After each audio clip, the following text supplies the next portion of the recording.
So in today's chapter, I've had to sort of tone it down because there's a very descriptive love scene in the book. And I don't really think that much description is necessary, so I've cut out quite a bit. And I think what I leave behind will do the topic just fine. So without delay, let's get reading.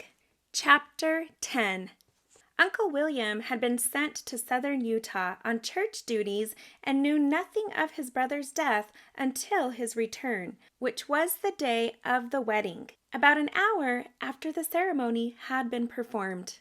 It was the last day of October. It had rained all day long the day before, and was still drizzling that morning, oozing from the low-hanging clouds through which no sun rays penetrated. Sarah shook off the apprehensive feeling of superstition about rainy days for a wedding. She would allow nothing to mar her joy that now she and Will were one. Nothing else mattered. She wore her white cashmere dress, the nicest one she owned. Phil, who had been working in Ogden, came on horseback the night before to be best man. Mrs. Moore acted as matron of honor, and Mary Alice was bridesmaid. Martha stood beside her daughter, and Aunt Louisa next to her. All through the day, Sarah nursed a secret dread that Charles might suddenly appear at the last moment. But, to her great relief, nothing came of her fear. Mrs. Moore noticed her nervous start when anyone came up behind her, or spoke suddenly. "What in the world ails you, child? I've never seen you so jumpy." Then she smiled and said gently, "I know, it's only natural. You're all keyed up, but now you must try to relax, or Will wonder what's wrong." They were alone in the little bedroom, putting the last finishing touches to dress and hair. "Will knows how I feel. It was not he, but of Charles I was thinking. I'm so afraid of what he might do. If he did come, he is so... Her voice shook. "And all this rain. Why did it have to rain today, of all days?" The older woman took her by the arm and led her to the bed, and they sat down. "Listen to me, Sarah. You must stop borrowing trouble. It's just that so much has happened so fast, and you are about worn out. Now pull yourself together. I learned a long time ago to take things as they come. We make the most out of our own trouble. Do you know that? If the Lord sends rain on your wedding day, that's something you must accept. Think of how much good the rain will do to the winter wheat and other crops. It can't really harm you, dear. You're not having a big reception, so there's nothing really wrong at all." Then she added, "As for Charles, he's a past factor in your life. What he may or may not do is of no importance. Besides, he couldn't possibly know you're being married today. He's been gone for weeks. No word to or from him." They rose and entered the big room where all others were waiting. Never had Will looked so handsome, thought Sarah, and her heart swelled with pride, mingled with relief at sight of him. He stepped forward and took her by the hand. Martha wore a black dress of fine wool, handmade by herself, tight-fitting at the waist, mutton-leg sleeves, long, reaching to her ankles. What a striking pair she and her daughter made as they formed into line in front of the bishop. "Just a minute," exclaimed Mrs. Moore as she hurried toward Sarah. "I want you to have this breastpin as a wedding gift." She had unfastened the oval-shaped moonstone at her throat and pinned it onto Sarah's white dress. "There," she said, reaching up and bringing Sarah's face close to her own with her two hands. "Not a word, understand? I want you to have something from me you can always keep. Let it be the something old, for it is very old. It was Mother's." A blazing log in the fireplace made the room seem cheerful in spite of the rain. Aunt Louisa had brought a bouquet of her precious chrysanthemums and put them on the mantel over the fireplace.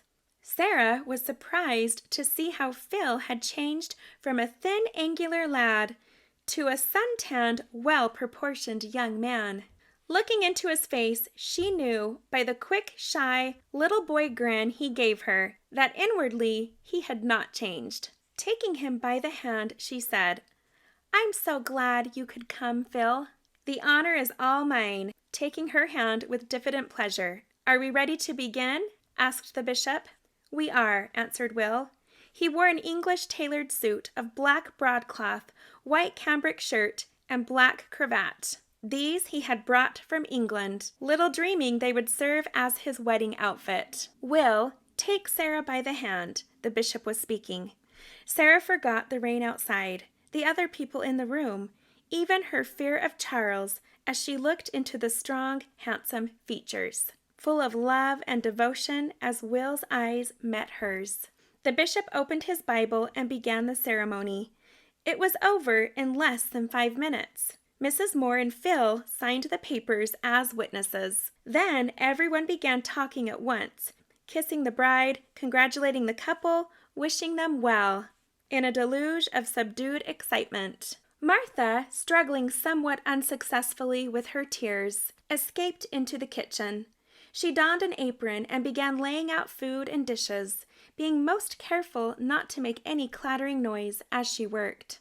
Over and over she asked herself, "Did I do the right thing in letting them get married? If only Will joins the church. That's the thing that bothers me, but I can't help it.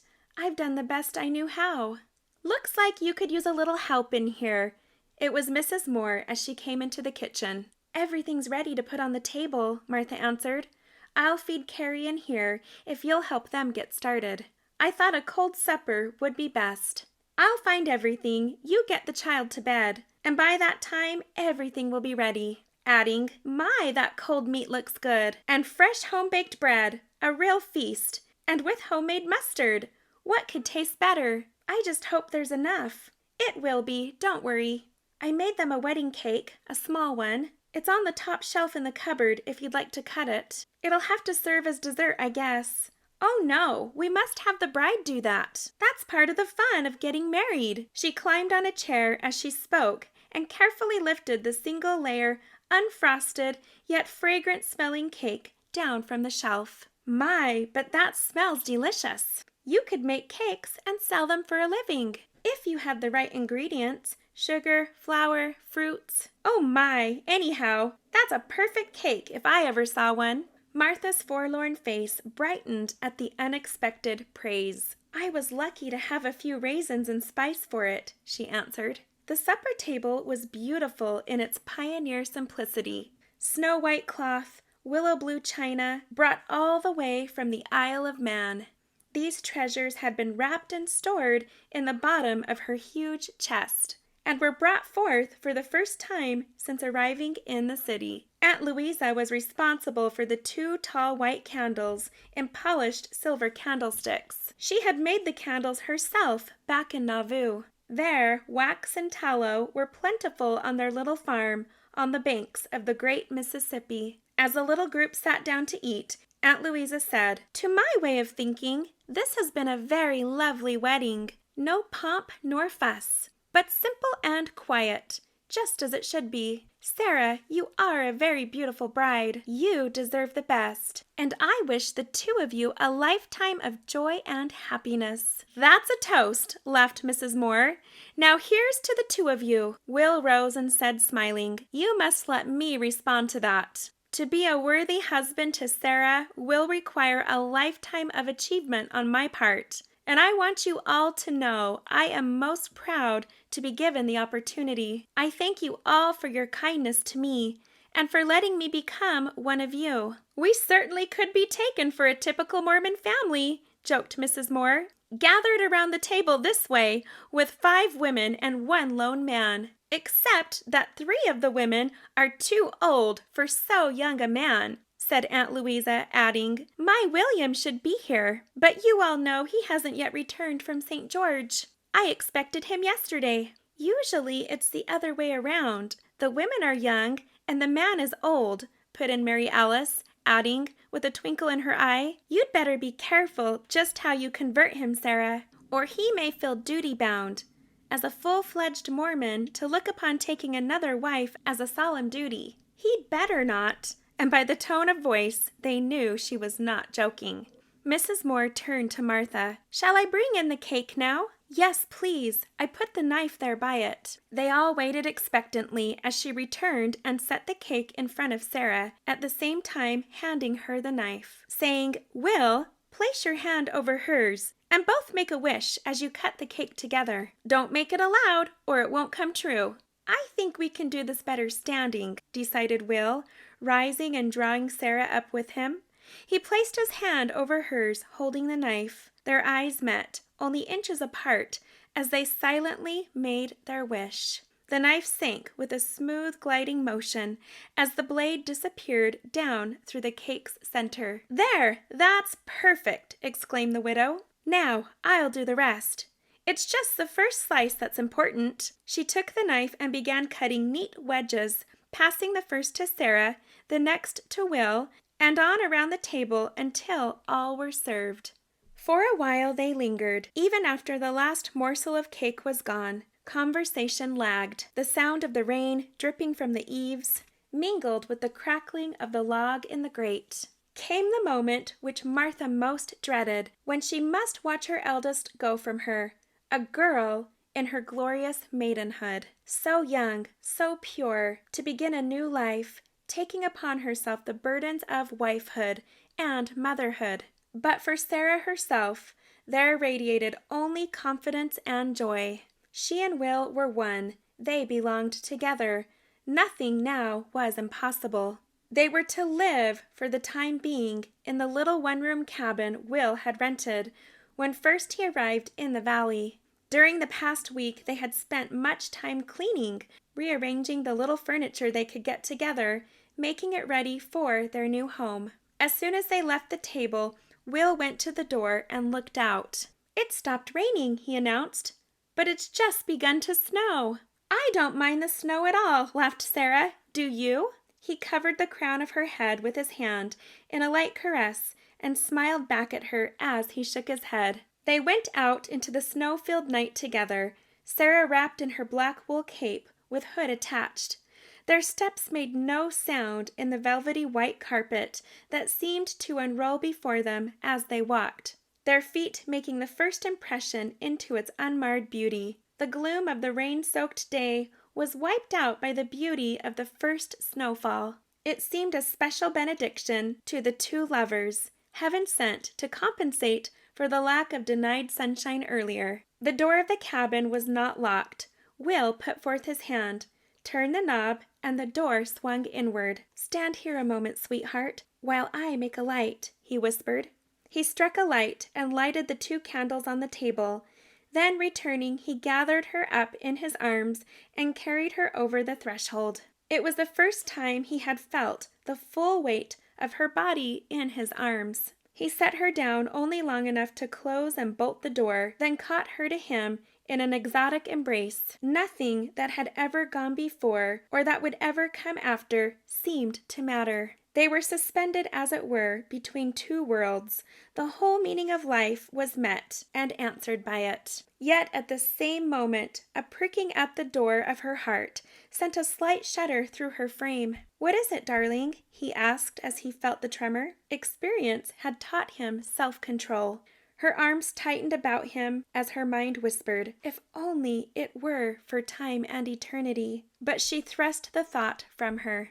"Tell me," he whispered. "Nothing, really. I'm just a bit tired and nervous too, I guess." His passion turned to consideration, nay, compassion for this tender young being who had placed herself in his care for the rest of their lives. She still clung to him desperately. Had she married any of the other men she had ever known, she would not have received the deep understanding he now gave, though in her innocence she knew it not. Gently he took her face between his 2 hands, gently pushing the hood back from her head and stooping, kissed the snowdrops from her brow and lashes. "It's been a long day for you, darling," in that low musical voice she so loved. "Perhaps we had better get to rest at once. It's too late to kindle a fire, and the cabin is cold." He unfastened the clasp at her throat and lifted the cape from her shoulders.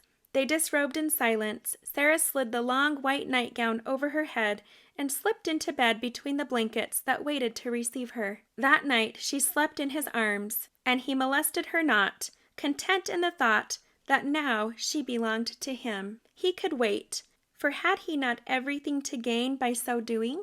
After a time, when she became accustomed to his body beside hers, she would give herself to him without restraint. There would be no shock, no reserve. Instead, the union of two souls in the divine act of consummated love. Without intending to, she fell almost immediately to sleep. He understood her weariness and was glad she had succumbed. But he did not sleep.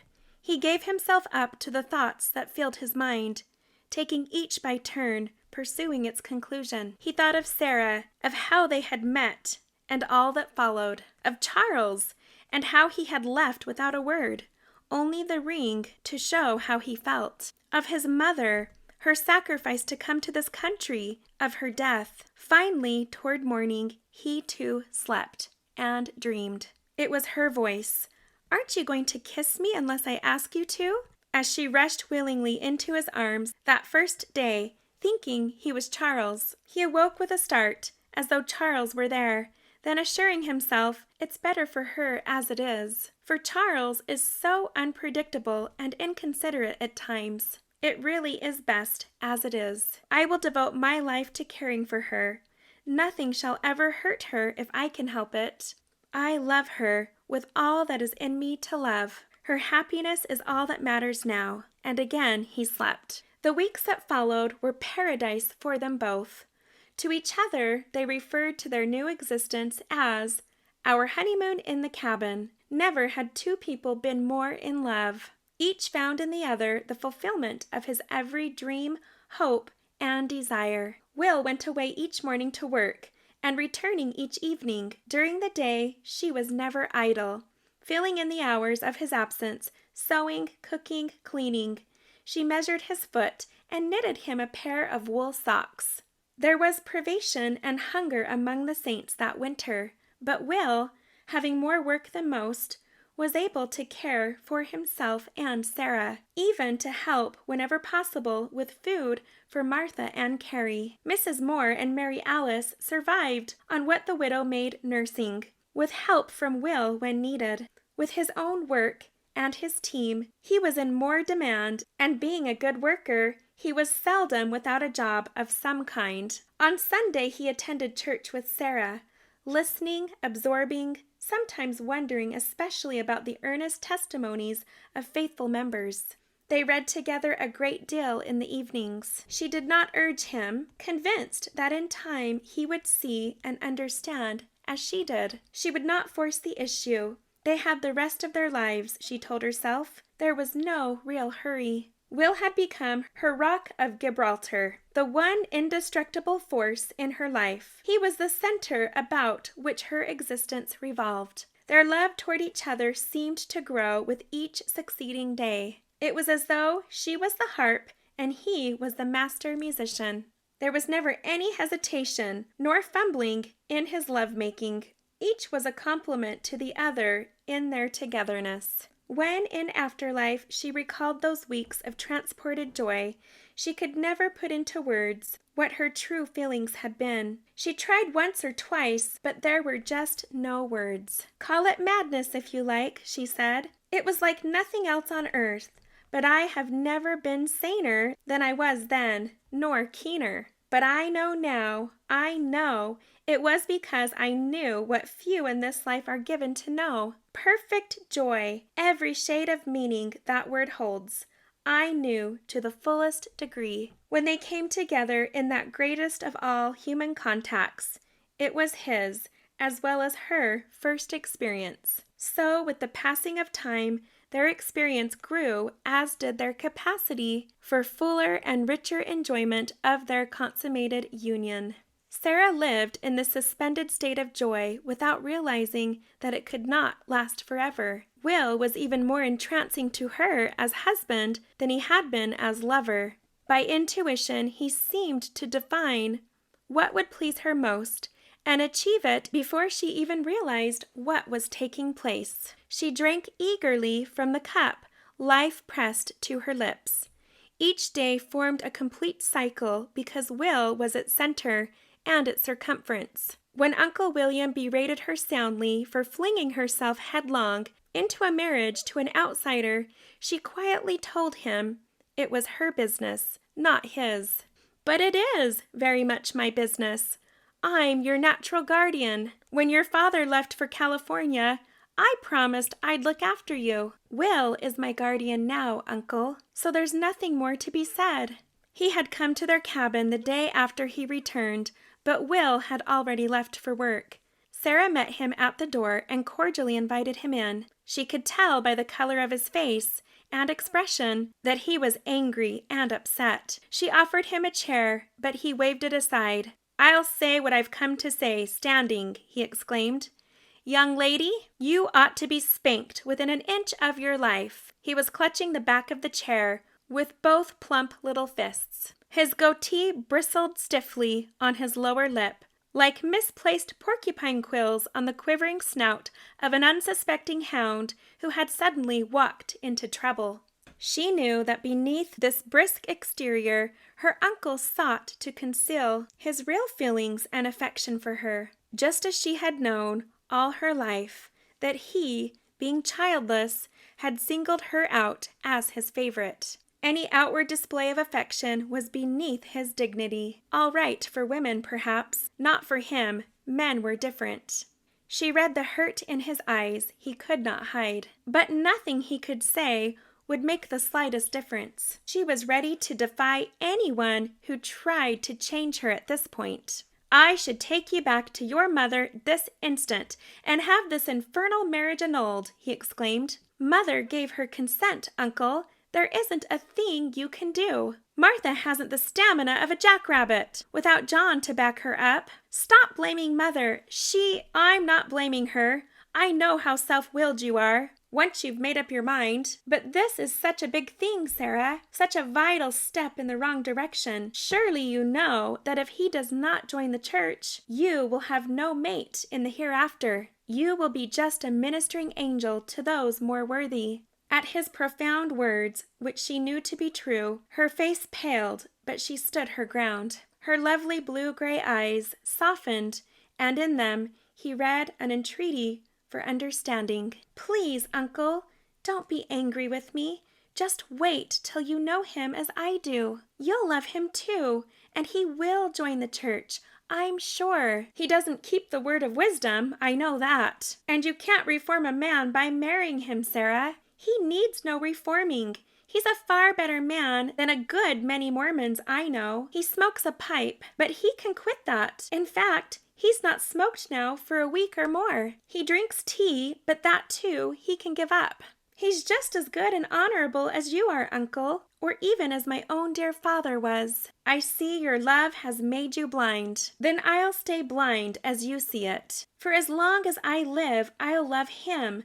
Nothing can change that, ever. Sarah, your stubbornness frightens me. I came here hoping to help you solve this difficult problem, yet nothing I can say to you makes you realize your great mistake. Uncle, I've made no mistake in the man I married. I know that as truly as I know that I live. It's not the man so much as the manner of your marrying that I object to. There's a right way to do this, and you chose the wrong way, deliberately, after all you've been taught. You speak as though I were already condemned. But if I had to do it over again, I'd do the same thing. Yes, 1,000 times over. I know he's the right man for me. Just give us a chance and you'll see. I know it'll all come right, if only you'll trust us. Then see to it that he's baptized soon as possible. It may turn out all right, I hope so."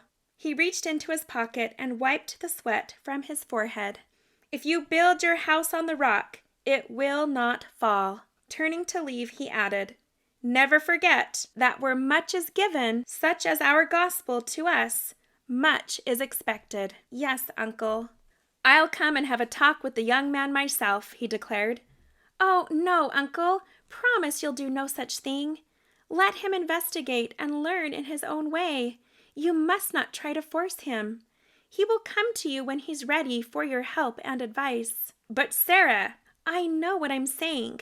You'll drive him away from our faith if you do. He is studying now, and we read the scriptures together. He will not be pushed. He said to me, I want to go all the way or not at all, and I'll study it and pray as you want me to. Then I'll know. So, I see. Please, Uncle, promise? As you wish. But a lot can happen in a year's time, and you say he mentioned he'd like a year in which to decide. That was when we first met and talked about it. I think he'll know much sooner now we're married and studying together. That night she said no word to Will of her uncle's visit. He'll come in when he's ready, and it would only disturb him to tell him of Uncle's thinking. Their joy in each other's love increased with each passing day as the weeks went by. If ever a bride were properly courted, Sarah was that bride. Will never carried to excess his own desires. Never did he impose himself upon her unless she herself wished it. Thus, when they did come together, each derived rapturous satisfaction from the experience. When, in early April, she was no longer in any doubt of her pregnancy, she told him, and his joy knew no bounds. "It'll be a boy, I know it will," she declared, "and I shall name him Will, after his father." "Oh, no, that will never do. We can't be saying Big Will and Little Will for the rest of our days." "What would you suggest, then?" "I want Will in his name, if we must give him two names." "Let him get here first. That will be time enough to select a name. Perhaps we'll have a daughter, sweetheart. That would suit me just fine." "No, it's a boy. I just know it's a boy. So tell me what you would like to name him." "Why not John for your father, or Charles for his uncle, or even John Charles?" Though it was getting dark in the cabin, Sarah turned her face away quickly, that he might not catch the startled fear in her eyes at the mention of his brother's name.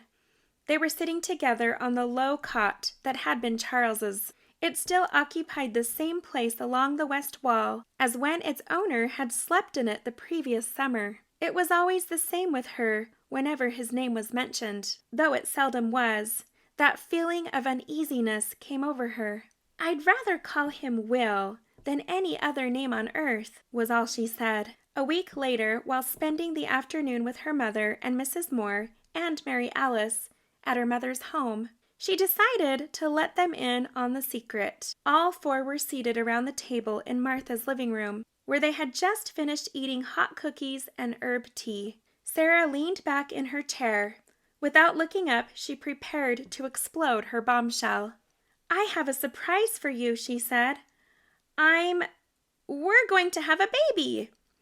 Looking up just in time to catch the knowing wink Mrs. Moore exchanged with Martha, she looked from one to the other, more surprised than either of the others. "We wondered when you'd get around to telling us," from Mrs. Moore, but there was only good-humored kindness in her tone. "We're all so happy for you." Pushing her chair back from the table and stretching her head far back on her shoulders to ease the strain, Sarah said, "Time I was getting back to the cabin to start supper." Martha disappeared into the bedroom, returning with a long, flat package wrapped in heavy paper. "Here, Sarah, you can use what you need of this material for a little outfit. It's the best Irish linen. Your father bought it for me when we left Nauvoo, when I was expecting Carrie. There's still quite a lot left. You won't be able to buy anything like it here." "Oh, Mother, how wonderful! I remember when Father brought it home and how pleased you were." "I've a little something for you too, dear," said Mrs. Moore. "It's at home. I'll walk back with you and you can pick it up on your way home." Turning to Mary Alice, "Why don't you stay a while longer and visit with Martha? You've got your fancy work, and there's no need to hurry off." "Yes, do stay," coaxed Martha. "It's lonesome after you all leave. We can visit till Agnes makes her calls. Then she can come by and you can walk back together." "All right, I'll stay a while." "I have a present for you too, Sarah, but it can wait." "You're all so good to me," exclaimed the girl as she gathered up the package and pulled her shawl over her shoulders. The little diamond earrings twinkled in the late sunlight as she turned toward them, her face glowing and eyes shining, close to tears of gratitude. "You haven't told us just when this big event is due," said Agnes. "I'm hoping it'll be on Will's birthday, the 6th of October. That's when we expect him anyway." "Him?" from all three at once. "Oh, yes. I'm going to have a boy, all right." Looking from one to the other, "I thought I was giving you all a big surprise," she faltered. "But instead, I'm the one who is being overwhelmed. With these lovely gifts, and your having guessed earlier about the baby." She threw her arms about her mother and kissed her. When they reached the widow's home, she presented Sarah with 2 pairs of white wool, hand-knit baby stockings. "Oh," cried Sarah, "wherever did you find such exquisite white yarn? If only you knew how I've wanted just such little stockings, but could find nothing fine and white enough. A patient of mine, whose husband has sheep down in southern Utah, gave me the yarn. She has the nicest spinning wheel and spins her own yarn. Sometimes she sells me some when she can spare it. Oh, Mrs. Moore, how can I ever repay you? You are so good to me." The older woman took her face between her 2 palms and kissed her on the forehead. "I couldn't love you more if you were my own flesh and blood, child. Just having that boy will be pay enough for all of us." And that's it for Chapter 10. It was a nice little break, having a drama-free wedding. But will all be sunshine and roses for long? Stay tuned for Chapter 11.